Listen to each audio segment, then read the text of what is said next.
Yo, what's up guys?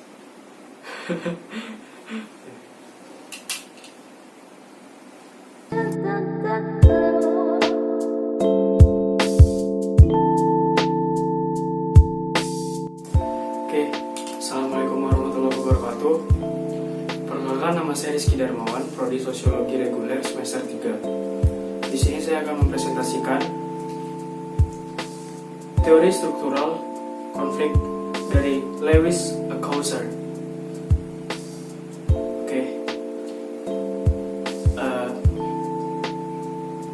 Lewis Althusser dilahirkan pada tahun 1913 di Berlin, Jerman. Ia memperoleh gelar doktor di Universitas Columbia Amerika dan pernah mengajar di Chicago, meskipun karir akademiknya banyak disumbangkan di Brandeis. Mulai tahun 1968, ia menjadi guru besar luar biasa dalam bidang teknologi, sosiologi di Universitas Negeri New York dan Stony Brook. Hasil karyanya banyak sekali. Salah satu contohnya adalah The Function of Social Conflict yang diterbitkan pada tahun 1956, Masters of Sociological Talk 1967, dan The Idea of Social Structure yang diterbitkan pada tahun 1975. Inti teori konflik dari Lewis Althusser. Althusser mengembangkan perspektif konflik dari karya George Simmel. Berdasar pendapat Simmel, Althusser membentangkan proporsi untuk menguji fungsionalitas konflik bagi kelompok sosial. Menurut Althusser, konflik sebagai proses sosial dapat merupakan mekanisme lewat mana kelompok-kelompok dan batas-batasnya terbentuk dan dipertahankan. Konflik dapat menyatukan para anggota kelompok lewat pengukuhan kembali identitasnya dari kelompok tersebut. Pembeda konflik ada dua. Yang pertama, konflik realistis.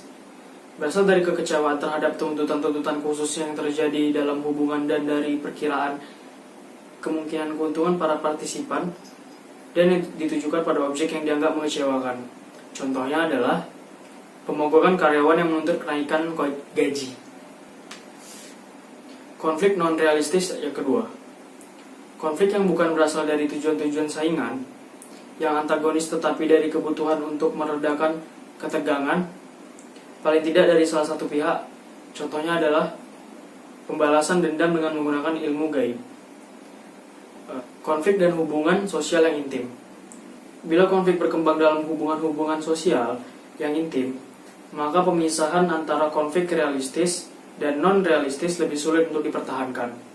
Semakin dekat suatu hubungan, semakin besar rasa kasih sayang yang sudah tertanam, sehingga semakin besar juga kecenderungan untuk menekan ketimbang mengungkapkan rasa permusuhan. Pada hubungan-hubungan sekunder, misalnya dengan rekan bisnis, rasa permusuhan dapat relatif bebas untuk diungkapkan. Sementara pada hubungan-hubungan yang primer, keterlibatan total para partisipan membuat pengungkapan perasaan yang demikian merupakan bahaya bagi hubungan tersebut. Menurut Althusser, suatu konflik fungsional yang tidak ditentukan oleh tipe isu yang merupakan subjek konflik itu. Konflik fungsional positif bila mana tidak mempertanyakan dasar-dasar hubungan, dan fungsional negatif jika menyerang suatu nilai nanti. Masyarakat yang terbuka dan berstruktur longgar membangun benteng untuk membendung tipe konflik yang akan membahayakan konsensus dasar kelompok itu dari serangan terhadap nilai intinya, dengan membiarkan konflik tersebut berkembang di sekitar masalah-masalah yang tidak mendasar. Konflik dengan outgroup.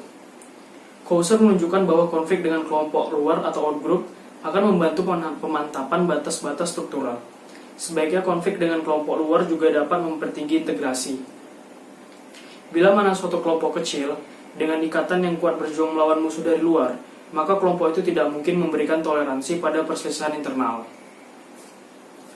Kelompok-kelompok yang terlibat dalam perjuangan yang berkepanjangan dengan pihak luar di dalam kelompok tersebut cenderung tidak toleran. Katup penyelamat atau safety valve. Katup penyelamat atau safety valve ialah salah satu mekanisme yang dapat dipakai untuk mempertahankan kelompok dari kemungkinan konflik sosial. Praktek-praktek atau institusi katup penyelamat memungkinkan pengungkapan rasa tidak puas terhadap struktur. Contoh institusi katup penyelamat adalah BEM, DPRD, DPR, dan lain-lain. Sekian, pembahasan singkat saya tentang materi ke-6. Bila ada kurang dan salah, tolong mohon dimaafkan.